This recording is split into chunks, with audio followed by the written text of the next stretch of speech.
Okay, I'm back. I'm back. I am back. I am back. I will be reading the Bible using the reading plan from the daily audio Bible app. And I'm in the kids section. And I'll be reading for January 12th, 2021. And so I'll be reading Matthew chapter 9, verses 1 to 17. Matthew chapter 9.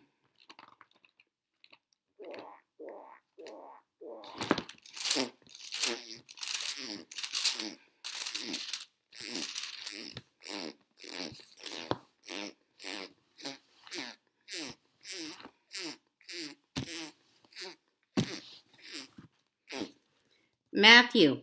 More than any other disciple, Matthew had a clear idea of how much it would cost to follow Jesus. Yet he did not hesitate a moment. When he left his tax collecting booth, he guaranteed himself unemployment for several of the other disciples. There was always fishing to return to, but for Matthew, there was no turning back. Two changes happened to Matthew when he decided to follow Jesus. First, Jesus gave him a new life. He not only belonged to a new group, he belonged to the Son of God. He was not just accepting a different way of life. He was now an accepted person for a despised tax collector. Tax collector. That change must have been wonderful. Second, Jesus gave Matthew a new purpose for his skills.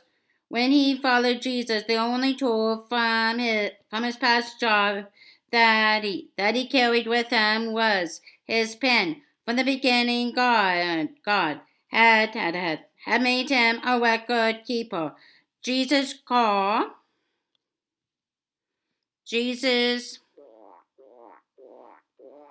like a record keeper. Jesus called Jesus called E record keeper. Jesus called eventually allowed him to put his skills to their finest work. Matthew was a keen observer, and he undoubtedly recorded what he saw going on around him. The gospel that bears his name came as a result. Matthew's experience points out that each of us from the beginning is one of God's works in progress. Much of what God has for us, he gives long before we are able to consciously respond to him. He trusts us with skills and abilities ahead of schedule. He has made each of us capable of being a servant. When we trust him with what he has given us, we begin a life of real adventure. Matthew couldn't have known that God would use the very skills he has sharpened as a tax collector to record the greatest story ever lived. And God has no less meaningful purposes for each one of us. Have you recognized Jesus saying to you, "Follow me"? What has been your response? Strengths and accomplishments. Which one of Jesus' 12 disciples responded immediately to Jesus' call, invited many friends to his home to meet Jesus, compiled the Gospel of Matthew, clarified for his Jewish audience Jesus' fulfillment of Old Testament prophecies.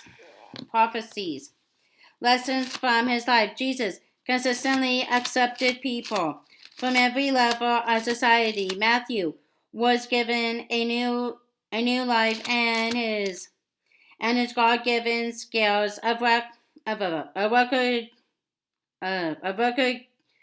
record keeping and attention and attention to detail were given new purpose. Having been accepted by Jesus, Matthew immediately tried to bring others into contact with Jesus. Where vital statistics, where comporium, occupations, tax collector, disciple of Jesus, relative. Father Alpheus, contemporaries, Jesus, Pilate, Herod, Antipas, other disciples. Key verse. As Jesus went on from there, he saw a man named Matthew sitting at the tax collector's booth. Follow me, he told him. And Matthew got up and followed him. Matthew chapter 9, verse 9. Matthew's story is told in the Gospels. He is also mentioned in Acts chapter 1, verse 13. Verse 13. Jesus heals a paralyzed man. Mark chapter 2, verses 1 to 12. Luke chapter 5, verses 17 to 26. Matthew chapter 9. Jesus stepped into a boat, crossed over, and came to his hometown. Some men brought to him a paralyzed man lying on a mat. When Jesus saw their faith, he said to the man, "Take heart, son, your sins are forgiven." At this, some of the teachers of the law said to themselves, "This fellow is blaspheming." Knowing their thoughts, Jesus said, Why do you entertain evil thoughts in your hearts? Which is easier, to say your sins are forgiven, or to say get up and walk? But I want you to know that the Son of Man has authority on earth to forgive sins. So he said to the paralyzed man, get up, take your mat, and go home. Then the man got up and went home. When the crowd saw this, they were filled with awe, and they praised God, who had given such authority to man.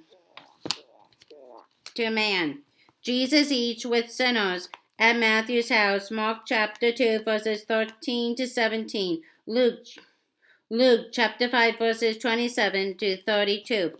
As Jesus went on from there, he saw a man named Matthew sitting at the tax collector's booth. "Follow me," he told him, and Matthew got up and followed him. While Jesus was having dinner at Matthew's house, many tax collectors and sinners came and ate with him and his disciples. When the Pharisees saw this, they asked his disciples, "Why does your teacher eat with tax collectors and sinners?" On hearing this, Jesus said, "It is not the healthy who need a doctor, but the sick. But go and learn what this means. I desire mercy, not sacrifice, for I have not come to call the righteous, but sinners." Religious leaders asked Jesus about fasting. Mark chapter 2, verses 18 to 22. Luke chapter 5, verses 33 to 39. Then John's disciples came and asked him, "How is it that we and the Pharisees fast often, but your disciples do not fast?" Jesus answered, "How can the guests of the bridegroom mourn while he is with them?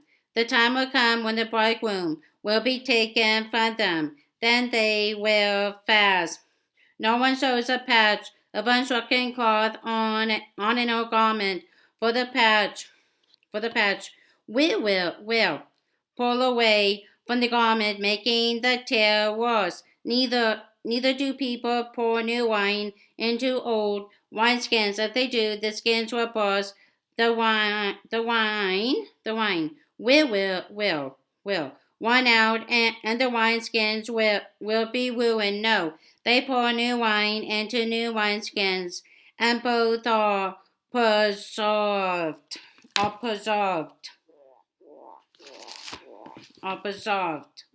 Okay, that's all. Bye.